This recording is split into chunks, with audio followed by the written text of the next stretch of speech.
үзэгчдийн хамгаалан айлтгын Монгол Улсын их хурлын 9 удаагийн ээлжид сонгуулийн 2 дугаар тойрогт эхлэж байна. За 2 дугаар тойргийн тухайд бол 16 нам 2 хэвслийн 114 нэр дэвшигч 10 мандатын төлөө өрсөлдөж байгаа. За тэгэхээр энэ удаагийн сонгуулийн бас нэг онцлог нь бол томцгсон тойргоор сонгуул явагдаж байгаагаар онцлог. Тэгэхээр бид бол Аргашаан туугийн хэсгийн хорон дээр ирж байна. За өглөөний 6 цагт бол нэгэн зэрэг санал авах үйл ажиллагаа Ховд аймгийн хэмжээнд эхэлсэн. За 2 дугаар тойрог буюу Ховд аймгийн хэмжээнд бол 57 мянган сонгогч энэ удаагийн сонгуульд саналаа өгч оролцох юм аа.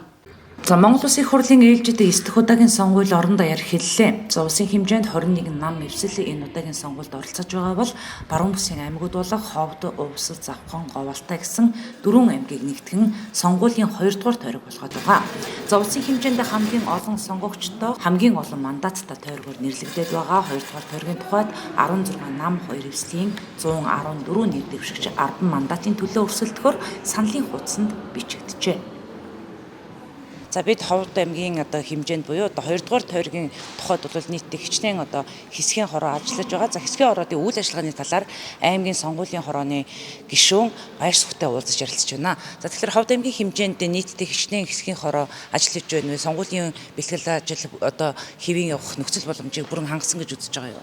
За Ховд аймгийн хэмжээнд нийтдээ 93 хэсэг үйл ажиллагаагаа явуулж байна. За 93 хэсгээс 16 нь гэрт санал хураалтын үйл ажиллагаа явуулж байна. Тэр нь бол уулын малчтын маань нүүдлийн тэр бүс нутагт байна.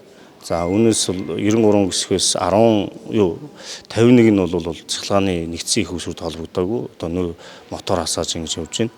За 93 хэсэгтээ цахилгааны доголдолгүй болгохын тулд Орос улбооны улс хятад дурслуу өдөр бас албан хөгжилт илгээж цахилгаан эрчим хүчний тасралтгүй хангах тал дээр өгсөн. Түүнээс гадна бид нар бас бүх хэсгүүд дээр цахилгааны нөөц хөсрүүдийг бэлдсэн байгаа. За интернетийн шүлжээ дүн дамжуулах эрчим мэдээ дамжуулах процессыг шууд тасралтгүй явуулахын тулд Ховд аймгийн хэмжээнд нийтдээ 30 Starlink-ийг үйл ажиллагааг чигдрүүлээд явж байна.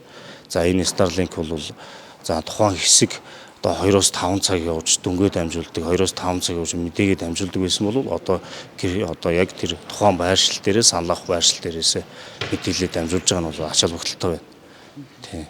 За ингээд цаг агарын хувьд бол ус цагуур орчны шинжилгээний газартай хамтраад бас мэдээллүүдийг авсан. Өнөөдөр зарим хэсгээр бороотой гэж байгаа. Тэгсэн хэдий ч 2024 оны 6 сарын 28-ны өдөр буюу орон нутгийн цагаар 06 цагт санал хураалтын үйл ажиллагаа маань эхэлсэн хэвээ явагдаж байна. Улсын их хурлын сонгуулийн 2 дугаар тойрогт 4 аймгийн 78 сум 387 хэсэгт нийтдээ 198 мянга орчим сонгогч саналаа өгч оролцохоор бүртгүүлсэн байдаг. За үүнээс Ховд аймгийг онцолбол тухайн аймгийн хэмжээнд урдчилсан байдлаар 93 хэсгийн хороонд 1100 орчим төрийн албан хаагч сонгуулийн санал авах үйл ажиллагаанд оролцож байна. Ховд аймаг нь 57 мянган сонгогчтойгоор энэ удаагийн сонгуульд санал өгч оролцсноо. Болохоор анхныхаа сонгуулийг өгж байгаа. Тэгээ бухтагт тариалагддаг. Тэгээд сонгуул өгөх үйл ажиллагааг ирээд маш ийм амархан ойлгомжтой байна гэж боддог. Тэгээд залуучуудтай хандаж хэлэхэд ирээд өхийн төлөө өөрсдөө ирээдүйн төлөө ирж саналаа өгцгөөр гэж хүсэж байна. Энэ бол зүгээр л нэг 5 минутын ажил шүү гэдгийг хэлмээр байна. За энэ өглөө нэмэнд хүргэе. Сонгуулийн өглөө маш сэтгэл өндөр босч ирлээ. Бороотой их сайхан өдөр байсан.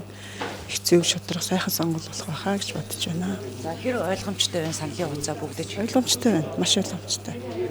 Хүн тойроод байх нь ерөөс алга. Би Ашанбагийн иргэн. 8 удаа сонгуул өгч. Энэ удаагийн сонгуулийн онцлог нь юу гэж харж байна? Энэ жилийн сонгуулийн онцлог нь бол эрчимтэй явах байх. Олон намайг эсэлж очиж эрчимтэй өгч байна л гэж хэлж байна. За сонгогч олонтаа хандаж юу гэж хэлмээр байна? Суултан сайн оролцоорой л гэж хэлээ. За өнөөдөр 6 сарын 28-нд энэ өндөр сайхан ажил явагдаж байгаад саналаа өгсөнд баяртай байна. За таны хувьд хэд дэх удаагийн сонгуул болж байна? Одоо миний хувьд 70 дөрөвтэйгүй шүү дээ. Тэгэхээр чи жил болгоно сонгуул болгонд л сонгуулиад өгсөн гэнэ. За энэ жилийн сонгуулийг та онцлогийг юу гэж харж байна? Нэлээ олон бас нэр дэвшигчд байгаа. Одоо энэ жилийн сонгуульд бол жил жилээс онцгой тийм сонгуулиуд болж байна л да. Нөгөө хүний тоон 1126-тай хүрч өгч байгаа учраас ирнэ хүмүүс одоо сонголтоо сайн гэж анхаарлаа төвлөрүүлж өгөх тийм л сонгуул болж байна гэж бодож байна да. За нийтдээ одоо бас ингэ нэрсийн жагсаалт одоо сонгогчдын нэршийн жагсаалт өмнөх одоо үеийн сонгуулиудад бол маш одоо богинохон ийм хуудсыг бүгэлдэг байсан бол энэ жил бол 58 см урттай ийм хуудас бүгэлж байгаа шүү дээ. Танд ямар санагдав? Яг би бас л анхлаад яригдж явах үед бол бараг 1 метр шахах юм ярих юм л гэж яригчээс нэг бол зомхон боломжтой санагдлаа. Сонгуулийн ерөнхий хорооноос Ховд аймгийн сонгуулийн хороонд 71564 саналын хуудсыг ирүүлжээ. Энэ нь сонгогчдын тооноос 20% илүү байгаа юм.